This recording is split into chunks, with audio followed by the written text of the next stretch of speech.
본문은 지난 시간에 이어 욥이 작정하고 던진 한마디에 엘리바스가 다시 반박하는 내용이 기록되어 있는 본문입니다. 욥을 위로하기 위해 왔던 새 친구는 이제 욥을 적극적으로 몰아세우기 시작했고, 새 친구 중 리더격인 엘리바스의 첫 번째 공격이 이제 지난 시간에 이어서 욥기 15장에 기록되어 있는데요. 오늘 본문에서는 특별히 17절, 오늘 17절부터 읽으셨죠? 17절 보면 내가 내게 보이리니 내게서 들으라, 내가 본 것을 설명하리라, 이렇게 되어 있죠. 내가 본 것을 설명하리라, 나의 경험을 이제 너희한테 알려주려고 한다, 이렇게 얘기하고, 18절 보시면 이는 곧 지혜로운 자들이 전하여 준 것이니 그들의 조상에게서 숨기지 아니하였느니라. 내가 경험한 경험과 선조들로부터 전수받은 지식에 대해서 내가 너한테 지금 가르쳐 주려고 한다 하면서 욥에게 일격을 가하려고 하는 얘기가 오늘 본문에 기록되어 있습니다. 오늘 말씀을 통해서 엘리바스는 욥에게 매우 단정적인 어조로 충고식 말을 하게 되고, 그 말이 욥의 마음을 많이 안타깝게 아프게 만든다는 사실을 배우게 될 것이고, 그러면서 우리는 내가 경험한 지식과 내가 배운 경험과 내가 배운 지식으로 얼마나 다른 사람들을 단정적으로 판단하며 얘기할 수 있었는가, 그런 얘기들을 한번 나누어 볼 것입니다. 그러므로 오늘 말씀을 들으면서 우리의 마음속에 말을 참 조심해야 되겠구나, 사람들을 판단하는 일을 자제해야 되겠구나, 이런 생각들을 해보는 것이 오늘 말씀의 주제입니다. 말씀을 통해서 우리 모두에게 그런 다짐과 깨달음이 있으시기를 주님의 이름으로 축원합니다. 자, 오늘 본문 말씀 이제 들어갑니다. 엘리바스가 그가 경험한 경험과 선조들로부터 받은 지식으로 욥을 몰아세우는데 이렇게 몰아세웁니다. 19절 보세요. 이 땅은 그들에게만 주셨으므로 외인은 그들 중에 왕래하지 못하였느니라. 이렇게 이 땅은 그들에게만, 그들은 18절에 있는 지혜로운 자들이에요. 지혜로운 자들은 의인을 말하는 것입니다. 그러니까 자 보세요. 그러니까 결국 의인들에게는 땅에서 번성케 되는 은혜를 주신다. 누가요? 하나님이. 그런데 네 꼬라지를 봐라. 너는 지금 사업 다 망해버리고 자녀들 다 일찍 죽고 너는 병에 걸렸고 네 아내마저 너한테 나가 죽으라고 얘기하고 있지. 그러니까 의인은 땅에서 번성하게 되는데 너는 어쩌냐, 이렇게 말하는 거죠. 잠깐 눈을 들어서 29절을 한번 보세요. 그는 부유하지 못하고 재산이 보존되지 못하고 그의 소유가 땅에서 증식되지 못할 것이라, 이래 됐죠. 의인은 땅에서 번성하게 되는데 죄인은 땅에서 증식하지 못한다? 그렇게 말하는 거예요. 그러니까 너잖아, 지금 네가 그렇잖아, 이 얘기를 하는 거죠. 그래서 너는 악인이야, 이 말 하는 거예요. 지금 욥이 당하고 있는 삶의 현상을 보면서 너가 누구인지 알겠지?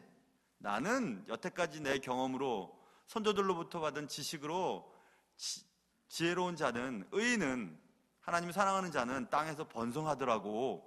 근데 너는 땅에서 번성하지 않는 것을 보니 너는 악인이 틀림없지, 이렇게 얘기하는 거예요. 그런데 우리는 잘 압니다. 시편 73편에서 어떤 의인이, 하나님을 잘 믿는 사람이 에이, 하나님 안 믿어, 이제부터 하나님 안 믿을 거야, 이렇게 하는 장면이 73편에 나와요. 그것은 왜냐하면 하나님을 믿고 사는데도 어려운 일만 생기는 거예요, 계속. 그런데 가만히 옆에 사람을 봤는데 하나님을 안 믿는 사람이 잘 사는 거예요. 그러니까 화가 나는 거죠. 아니, 하나님을 믿고 사는 내가 잘 살아야지 왜 하나님을 안 믿는 저 사람이 잘 살지? 아니, 하나님을 믿는 내 자녀들이 학교를 잘 들어가야지 왜 하나님을 안 믿는 저 집 자녀들이 잘 되지? 야, 교회 안 오고 사업한다고 막 돌아다니고 그런 사람들이 부자 되고 예배 드린다고 교회 꼬박꼬박 오고 교회에서 맡겨진 일을 하겠습니다 하고 순종하는 나는 왜 이 모양이냐? 에이, 안 믿어, 하나님 안 믿어. 그런 장면이 시편 73편에 나와 있어요. 그래서 제가 가끔씩 인용하지 않습니까? 아니, 하나님을 안 믿는 사람은 고난도 없고 교만이 그들의 목걸이가 되고 살이 쪄서 막 눈이 솟아나오고 73편에 써 있습니다. 그들의 소득은 마음의 소원보다 많고 계획을 했어요. 이만큼 벌어야지. 그런데 결산을 해보니까 더 벌었어요. 누가요? 하나님을 안 믿는 사람들이. 그러니까 에이 나 안 해. 하나님 안 믿을 거야. 미끄러질 뻔하였다. 배교할 뻔하였다. 얘기하죠. 악인들의 형통함 또 있어요. 지금 엘리바스가 악인들은 형통하지 못해. 의인이 형통하지. 하나님의 축복을 받아서. 그런데 그렇지 않아요. 악인들도 얼마든지 형통합니다. 하나님의 함께하심, 하나님의 축복하심이 이 땅에서의 풍부함과 부를 보장하는 것은 아니에요. 그러면 우리가 신약 시대, 신약의 고린도 교회에 보낸 편지를 제가 잠깐 한번 볼 테니까 보세요. 고린도 교회에 보낸 두 번째 편지, 바울의 편지예요. 바울이 이렇게 얘기합니다. 고린도후서 4장 8절에서 잘 들어보세요. 우리가 사방으로 우겨쌈을 당하여도 쌓이지 아니하며 답답한 일을 당하여도 낙심하지 아니하며 박해를 받아도 버림받지 아니하며 거꾸로 뜨림을 당하여도 망하지 아니하고. 그럼 우리가 은혜되지요, 그렇죠? 이런 상황 가운데서도 우리가 살아날 수 있다. 근데 사실은 가만히 들여다보면 우리가 사방으로 우겨쌈을 당하고 있다는 거잖아요. 당하여도 쌓이지 아니하고. 뒷부분이 중요하지만 지금 우겨쌈을 당하고 있다는 거죠. 답답한 일을 당하여도 낙심하지 아니하고. 낙심하지 아니하는 것은 현재지만 답답한 일을 당한 것도 사실이죠. 그리고 박해를 받아도 버림받지 아니하며. 박해를 받았다는 얘기죠. 거꾸로 뜨림을 당하여도 망하지 아니하고. 거꾸로 뜨림을 당하였다는 거죠. 누가요? 우리가 누군데? 하나님의 일을 하는 사람들이요. 그리스도인들이요. 하나님을 잘 섬기는 사람들도 사방으로 우겨쌈도 당하고 답답한 일도 당하고 박해도 받고 버림받고 거꾸로 띄임도 당했다. 근데 그 가운데서 일어났다. 그 얘기를 설명하지만 사실은 그런 경험이 있다고 말하고 있잖아요. 그러니 세상을 가만히 살펴보면 누군가는 번성하는 것은 사실이죠. 누군가는 또 황폐해집니다. 그런데 문제는 번성하는 누군가가 악인이고 황폐하는 누군가가 선인이기 때문에 우리가 헷갈리기 시작하는 거죠. 그렇다면 예수님을 믿는다는 게 뭘까? 이런 생각들을 갖게 됩니다. 근데 왜 그럴까? 그것은 세상이라고 하는 이 무대가 이미 왜곡되어 있기 때문에 그런 거죠. 세상이 왜곡되어 있으니까 왜곡된 세상 속에서 왜곡된 현상이 발생되는 것이 정상이에요. 그러니까 이 세상이 왜 이러지? 왜냐하면 이 세상이 타락해 있기 때문에 이 타락한 세상 속에서 의인이 복을 받고 악인이 벌을 받는다는 일반적인 이론이 성립하지가 않아요. 예수 잘 믿으면 장수하나요? 예수 잘 믿어도 일찍 세상을 뜨는 사람들이 얼마나 많은데요. 그러니 아무리 생각해도 이상하고, 그렇다면 우리는 믿음 생활하는 목적이 뭔가? 왜 믿음 생활을 해야 되는가? 라는 의문을 가지게 되는 거죠. 그런데 여기서 한 가지 더, 한 걸음 더 나가야 돼요. 우리가 생각하고 있는 이런 이해하지 못하는 이런 현상들이 이 땅에서 뿐이라면은 맞아요. 신앙생활 할 필요 없어요.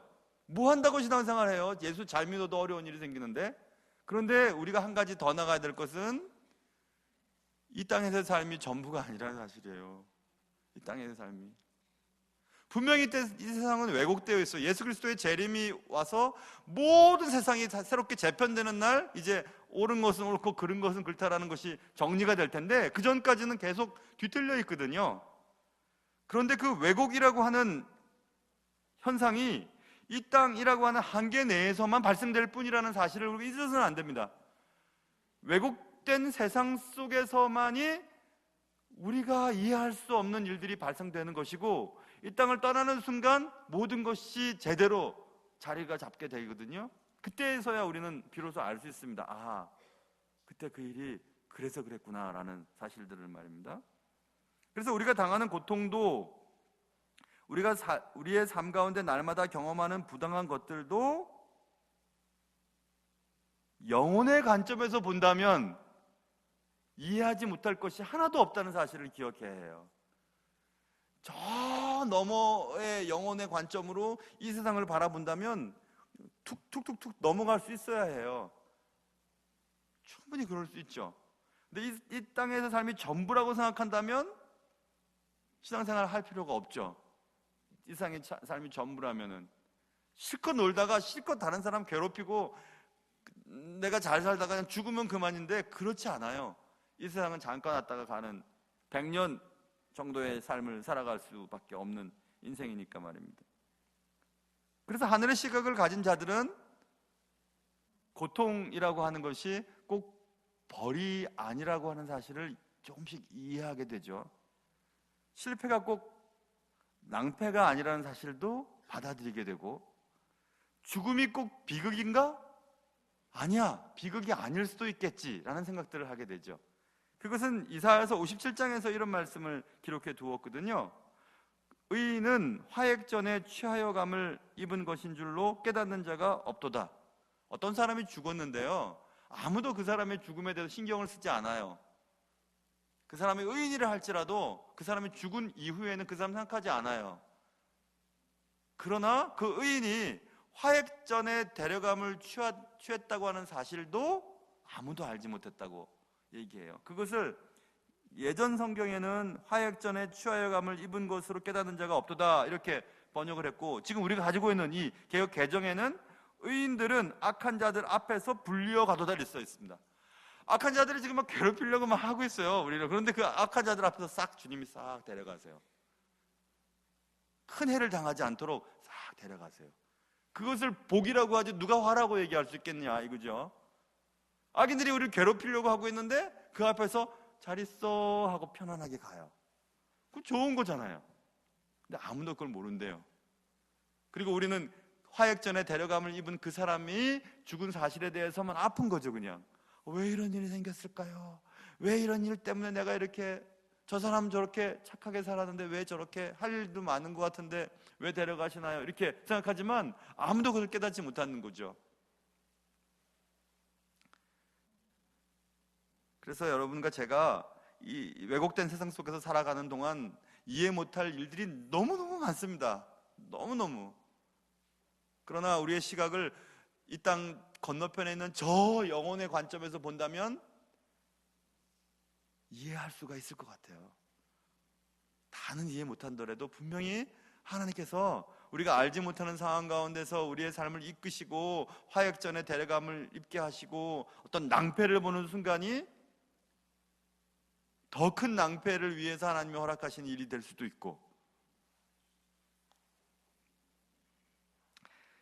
그래서 여러분과 제가 우리의 시각을, 하늘의 시각을 가져야 되겠습니다. 모쪼록 지혜로운 자들은 땅에서 번성해야만 해, 너는 땅에서 번성하지 않으니까 너는 악인이 틀림없지 라고 얘기하는 엘리바스의 말은 그러므로 틀린 말이에요. 일반적인 말이 모두에게 적용될 수가 없어요. 만약에 온 세상이 하나님의 완전한 통치, 주의 주대심이 관건적으로 역사하는 세상이라면 이 말이 맞아요, 엘리바스의 말이. 그러나 이 땅은 악한 자들이 세상을 통치하는 삶이잖아요. 세상이잖아요. 그러니 우리가 너무 답답하고 막 화가 나고 하나님 믿는데도 왜 이러냐고, 왜 이런 일이 생겼냐고 그렇게 가슴을 치기보다는 하나님께서 더 좋은 것을 주시려고 내게 이 아픔을 주셨다고 여러분 믿으실 수 있기를 주님의 이름으로 축원합니다. 자, 그래서 지혜로운 자들은 땅에서 번성한다, 너는 땅에서 번성하지 않으니까 넌 지혜로운 자가 아니다 라고 말하는 엘리바스의 말은 일단 틀렸어요. 그리고 또 20절 보세요. 20절 보시면 우리 한번 같이 읽어볼까요? 20절 말씀 우리 같이 읽어봐요. 시작. 그 말에 이르기를 악인은 그의 일평생의 고통을 당하며 포악자의 횟수는 정해졌으므로. 같은 얘기예요. 악인은 일평생 고통을 당해. 지금 무슨 말을 하냐면, 너 지금 고통받고 있지? 욥 너. 야, 네가 악인이기 때문에 평생 고통받는 거야. 자꾸 그렇게 몰아세우는 거예요. 현상을 보고 이유를 판단해내는 거죠. 너 지금 고통받고 있잖아. 그런데 악인이 일평생 고통받아. 그러니까 네 고통받고 있으면 넌 악인이잖아. 지금 이렇게 얘기하는 거예요. 욥을 자꾸 몰아세우는 거죠.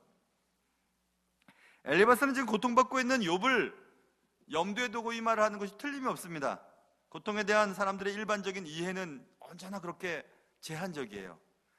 요한복음 9장에서 태어날 때부터 시각장애인 맹인을 보고 사람들이 얘기했습니다. 예수님, 저 맹인이, 성경인들은 얘기할게요. 저 맹인이 태어났잖아요. 근데 누구 죄 때문에 저렇게 맹인으로 태어났죠? 자기가 지은 죄 때문입니까? 아니면 그의 부모의 죄 때문입니까? 라고 물어봤어요. 그러자 예수님께서 아니야, 이 사람이 죄를 지은 것도 그의 부모의 죄 때문에 말미암아서 그가 눈이 보이지 않게 태어난 거 아니야. 이 일을 통해서 하나님이 하시는 일을 나타내고자 함이야, 이렇게 말씀하셨어요. 사람들의 일반적인 고통을 이해하는 수준은 항상 죄에 대한 징계로 말미암는 대가로 여겼어요. 그래서 우리가 어떤 문제가 생기면, 제가 예전에 섬기던 교회 장로님이 무슨 문제가 생기면 저한테만 전화를 하세요. 그래서 이렇게 집안에 우환이 생겼으니까 교인들한테는 얘기하지 말고 목사님은 기도해달라고 얘기를 해요. 그래서 제가 우환이 뭐예요? 예수 믿는 사람이 우환이. 내가 그랬더니 우환이 생겨서 그렇다고 얘기를 하셨어요. 그래서 창피하다는 거죠.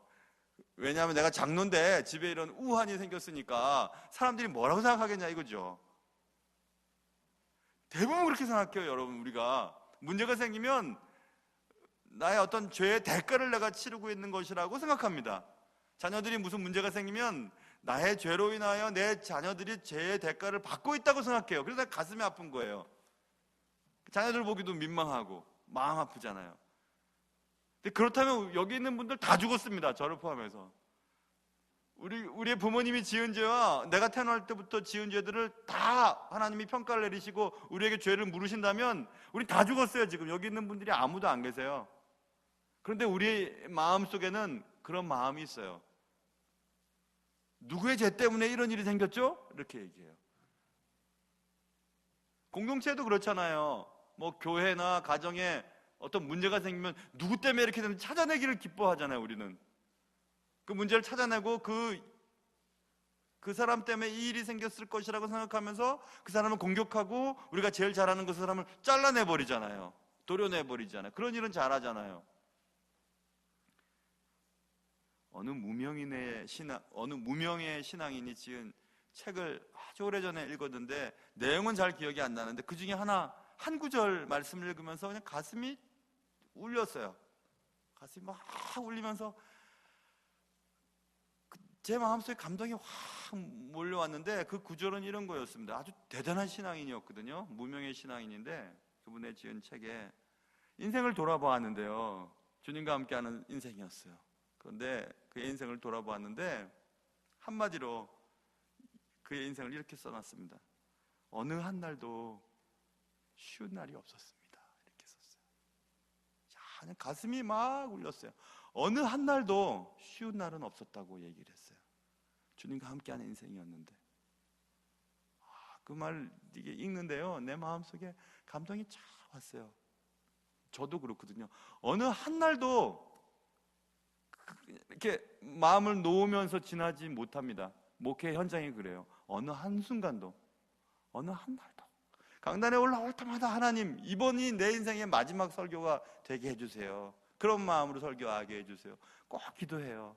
어차피 설교도 못하고 어차피 목회도 못하고 어차피 재주도 없는 사람인데 하나님 세우셨으니 오늘도 하나님 한 곡에 넘어가게 해주세요. 오늘도 한 곡에 넘어가게 해주세요. 꼭 기도합니다. 당회를 할 때, 또 뭐 공동회를 할 때, 인도할 때, 설교를 하러 올라갈 때, 성도들을 만날 때 항상 그런 생각을 해요. 하나님, 이 곡이 한 번 또 넘어가게 해주세요. 이 계곡을 한 번 더 건너가게 해주세요. 어느 한 날도 쉽게 넘어가는 날은 없어요. 어느 한 날도 우리가 마음 놓고 넘어갈 수 있는 그런 날은 없어요. 그래서 아마 그 구절을 읽으면서 제 마음속에 감동이 있었던 것 같아요. 주님과 늘 함께하며 주님의 은혜 가운데 살았던 그분도 어느 한 날도 쉬운 날은 없었습니다. 이렇게 얘기를 했어요.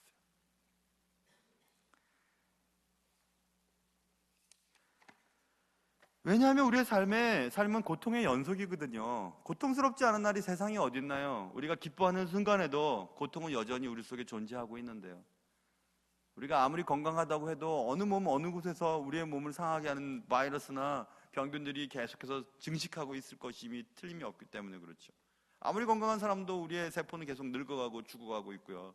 우린 살아가는 것이 아니라 지금 죽어가고 있잖아요. 지금 우린 죽어가고 있죠. 언제가 끝날지 모르지만은 다 죽어가고 있죠. 참 재밌죠? 죽어가는 사람들이 산 사람처럼 싸웁니다. 희한하죠? 다 죽어가면서도 산 사람처럼 영원히 살 것처럼 너 죽고 나 살자 하면서 싸웁니다. 다 죽어가면서. 참 희한하죠, 그렇죠? 죽으면 아무것도 남는 것도 없는데 영원히 살 것처럼 살아요. 고통에 대한 문제를 우리가 잘못 이해하면 예수 그리스도의 십자가는 이해가 안 됩니다. 예수 그리스도께서 왜 십자가를 지세요? 세상을 구원하러 오신 분이 왜 고통을 짊어지세요? 고통이란 모든 면에서 나쁘고 안 됐고 낭패였고 뭐 그런 생각들은 고통에 대한 바른 시각이 아니에요. 고통은 오히려 인간에게 근본적인 질문을 던지게 하죠. 그리고 그 고통은 인간에게 근본적인 질문을 던지게 함으로 그 고통 앞에 선 자신의 모습을 바라보게 만들어줘요. 저와 제 아내가 자녀들을 위해서 여러분도 마찬가지겠죠. 자녀들이 주님만 바라보며 살게 해달라고 하면서 고통 없이는 주님을 만나기가 힘들 텐데 하는 그런 두려움이 있어요. 하나님을 진짜 만나려면은 자신의 본 모습을 맞닥뜨려야 하는데 그러려면 어려움을 당해야 되죠, 사람이. 그런 걸 보면 또 저 같은 사람, 저 같은 성격의 사람은 꼭 그런 것도 아니었거든요. 그냥 뭐 크게 뭐 이렇게 앞으로 어려움이 있을래나 아무튼 그런 거 없이 주님이 좋았으니까 교회 오는 게 좋았고 주님의 말씀을 읽는 게 좋았고 말입니다. 그것도 참 은혜죠, 그죠? 여러분도 저도 그렇게 기도해야 될 것 같아요. 자녀들이나 배우자를 위해서 기도할 때 하나님, 사랑하는 내 남편과 아내가 그리고 자녀들이 주님을 만나기를 정말 원합니다. 그러나 큰 어려움 없이 주님을 만나게 해주세요. 그리고 또 어려움이 올지라도 그 어려움으로 인해서 주님을 진실하게 만날 수 있도록 해주십시오. 기도할 수밖에 없어요. 그래야 자신의 본 모습을 볼 수 있으니까 말입니다. 그런 후에야 하나님을 제대로 찾을 수 있어요. 제대로. 내가 어떤 사람이고 하나님이 내게 어떤 분이신지를 알아야 내가 하나님 앞에 어떻게 나가야 되는지가 결정이 되잖아요. 그것 안 되면 아무리 설명을 해도 이해할 수 없습니다. 아무리 얘기해도.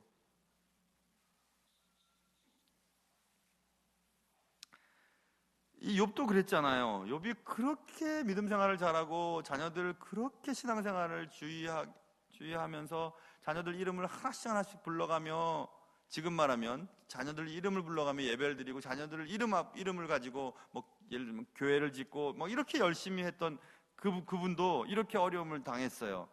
그러면서 욥은 세 친구들과 나중에 한 친구 더 들어와서 내 친구와 계속 이렇게 변론을 하면서 나는 잘못한 게 없는데 왜 니들 그러냐고 자꾸 얘기를 하지만 맨 마지막에 가면 욥이 스스로 얘기를 하죠. 내가 주께 대하여 귀로 듣기만 하였사오니 이제는 눈으로 주를 배움나이다. 이제는이 언젠데요? 그 고통을 다 겪은 후에야 이제는 내가 주를 눈으로 보게 됐습니다. 그렇게 자기가 의인이었고 너희들이 하는 말 다 틀려, 나는 아무 잘못 없어, 나도 정말 잘 모르겠어 하고 이렇게 당당하게 외쳤던 욥마저도 나는 그동안 나의 신앙은 귀로 듣는 신앙이었는데 이제는 고통을 다 겪은 이후에는 내가 눈으로 주를 바라보게 되었다고 이렇게 고백을 하죠. 쉬운 건 아닌 것 같아요, 여러분. 여러분도 지금 귀로 편안하게 듣고 있는 신앙이잖아요. 눈으로 주를 바라보고 손을 주님의 옷자락을 만지고 주님의 숨결을 느끼고 주님과 같이 호흡하고 주님과 이렇게 막 몸을 맞닥뜨리는 이런 경험들은 웬만해선 되기가 어려운 것 같아요. 자신의 존재가 철저하게 낮아지는 경험이 없으면 그것은 아마 피상적인 것일 수밖에 없죠. 자꾸 듣기만 듣는 거예요. 그래서 귀가 두꺼워지죠. 막 귀가 이렇게 두꺼워요. 귀가 막 이렇게 두꺼운데 귀가 두꺼우니까 웬만한 말씀도 막 안 들으려고 해요. 막 많이 아는 것처럼 생각해요. 성경 말씀 많이 한다고. 그런데 삶이 안 그래요. 왜 그럴까? 눈으로 보지 못해서 그렇죠. 주님을. 욥이 그랬다는 거죠. 고통을 통해서 눈으로 보는 신앙에까지 나는 도달했노라고 욥은 나중에 고백을 하게 됩니다. 자, 그래서 이제 엘리바스는 야, 일평생 고통을 당해. 누가요? 아기는. 너도 지금 고통 중에 있지? 야, 너 빨리 회개하지 않으면 너도 일평생 고통을 당하게 될 거야 하고 지금 엘리바스가 얘기하는 겁니다. 그러면서 이제 정리를 해줘요. 엘리바스가 친절하게. 야, 악인이 어떤 사람인지 아냐? 잘 들어봐라. 악인이 이런 사람이라 하고 25절 보세요.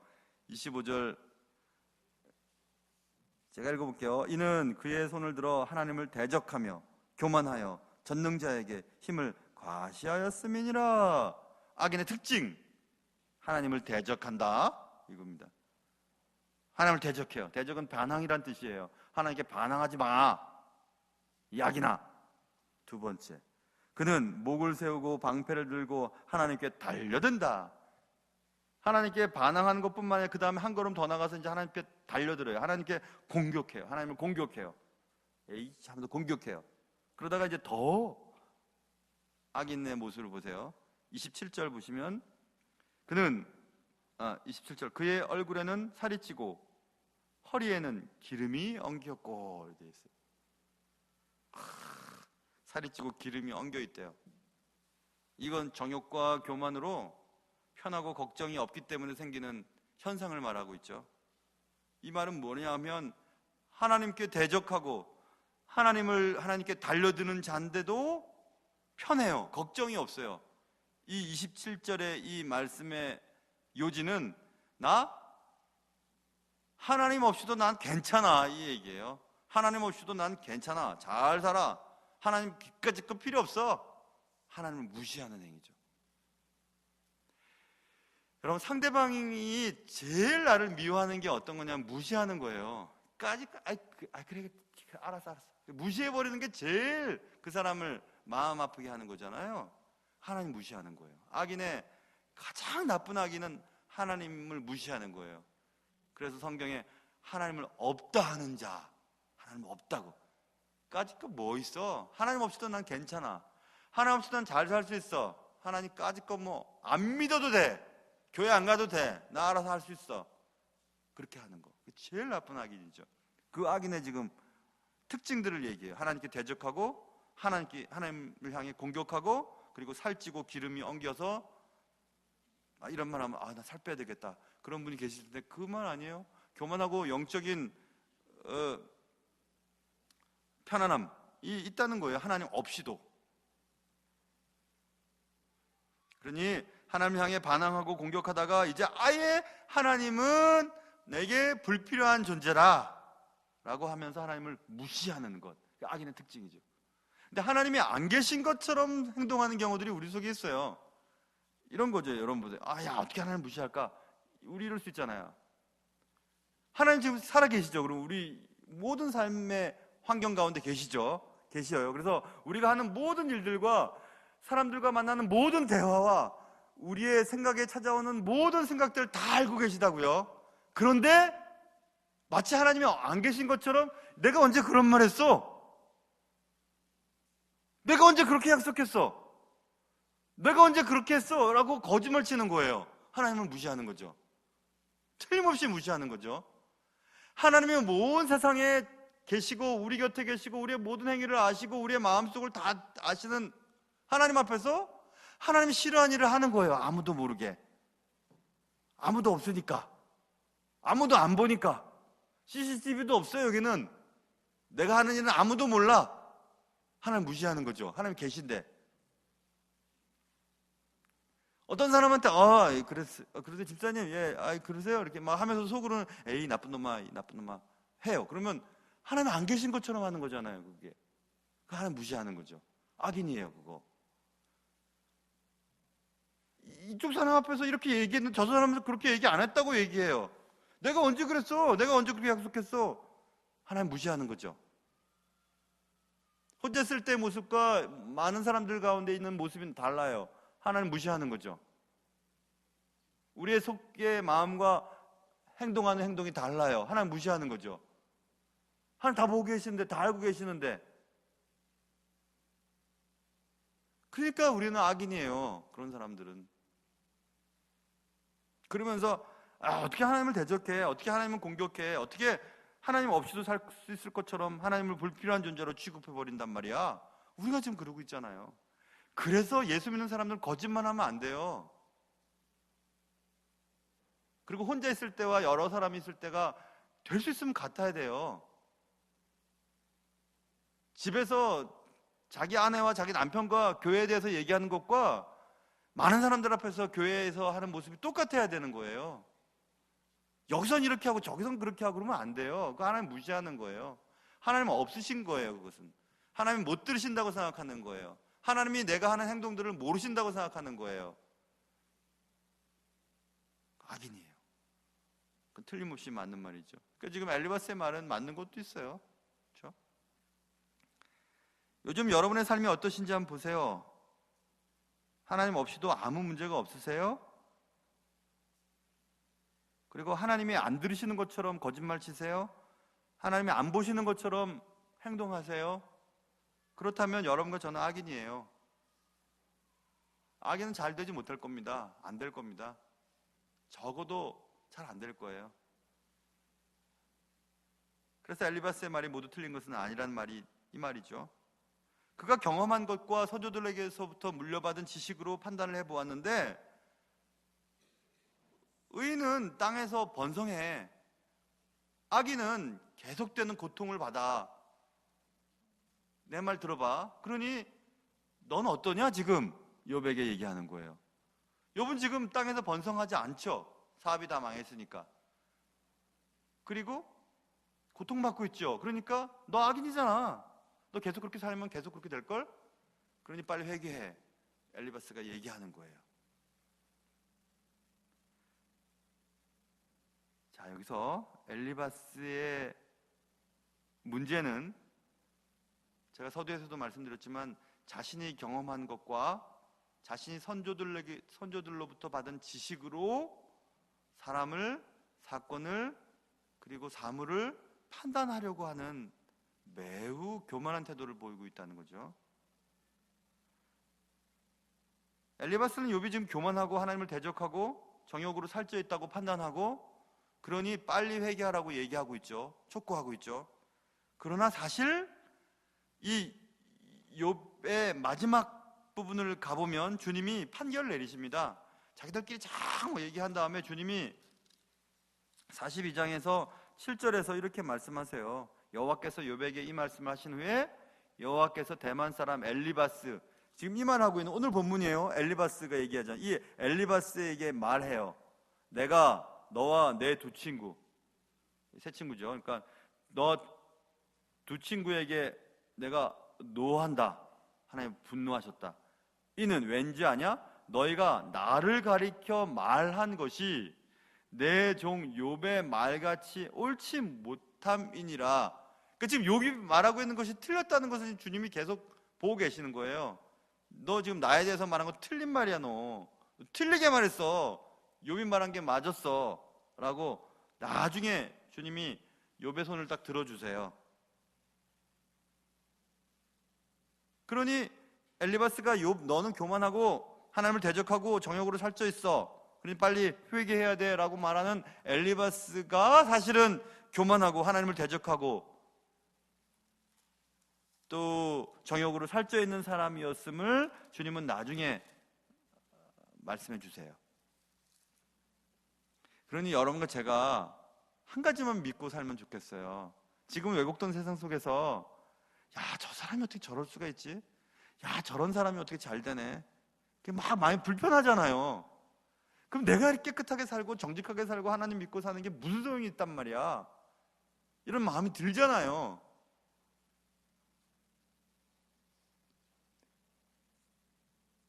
그런 마음이 들었을 때 미끄러지지 마세요.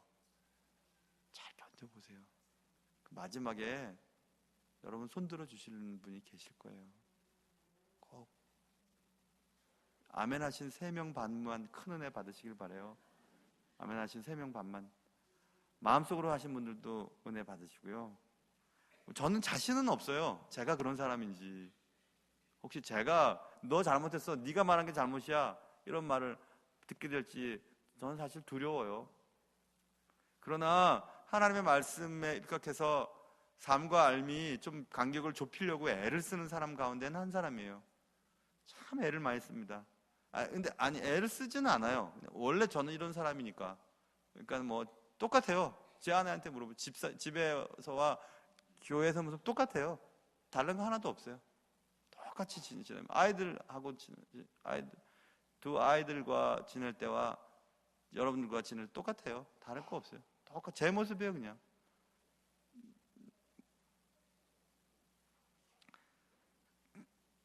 이것도 교만한 말이었네요. 지금 얘기한 말이. 하고 보니까 죄송해요. 못됐어요. 그러니까. 그런데 우리가 오늘 본문에서 분명히 여러분이 경험한 것이 있잖아요. 그렇죠? 80평생, 70평생 여러분이 경험한 그 경험이 전부는 아니라는 사실을 꼭 기억하세요. 여러분이 배운 하나님에 대한 지식이 전부는 아니에요. 여러분이 경험한 하나님이 파란색일 수도 있고 푸른색일 수도 있고 시퍼런색일 수도 있고 아니면 빨간색일 수도 있어요. 그런데 푸른색이 잣대를 가지고 야, 하나님 이런 분인데 왜 너는 그따위를 하나님 믿냐? 라고 얘기하면 안 돼요. 그러면 절대 안 돼요.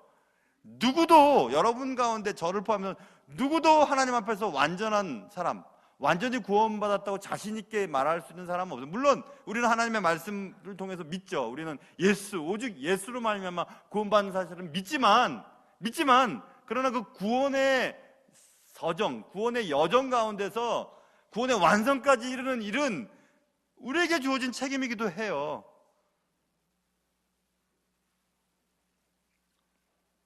그래서 다른 사람을 쉽게 판단하지 마세요.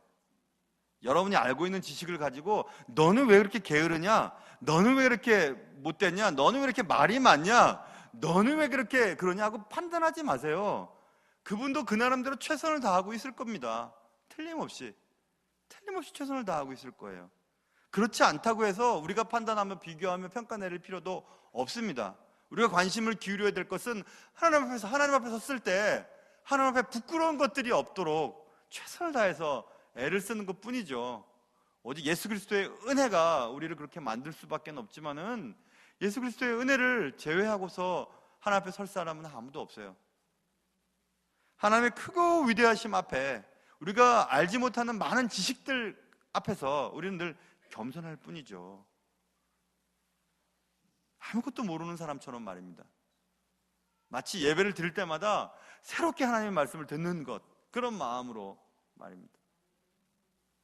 재난을 잉태하고 죄악을 낳으며 라고 35절에 써 있어요. 그들은 재난을 잉태하고 죄악을 낳는다. 그들의 뱃속에는 속임을 준비한다 하면서 악인을 요약해서 설명하고 있죠. 잉태했다는 것은 낳기 위한 준비죠. 그러면 재난은 준비예요. 무엇을 위한 준비냐? 죄악이라고 하는 것을 낳기 위한 준비예요. 이 말의 의미를 이해하실 수 있으시겠어요? 재난을 잉태했어요. 너 지금 재난 당하고 있지? 그 재난은 꺼내봐라. 꺼내보면 죄악이 실체인 거야. 너의 재난은 죄악이었기 때문에 그 죄악이 네 속에 들어가 있던 거야. 이렇게 엘리바스가 결론을 내리고 있는 거죠. 오케이, 이 말을 그대로 받죠. 우리는 재난을 잉태하고 죄악을 낳는 자가 되어서는 안 돼요. 여러분의 생각 속에, 여러분의 마음 속에 어쨌든 남을 해하려고 하고, 남을 힘들게 하려고 하고, 판단하려고 하고, 비교해서 설명하려고 하고, 그런 것들을 이제 내버려 두세요.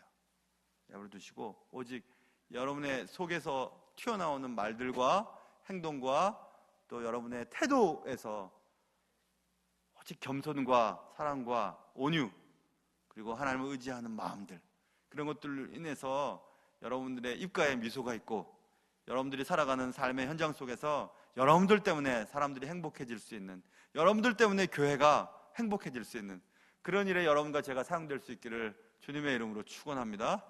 기도하겠습니다.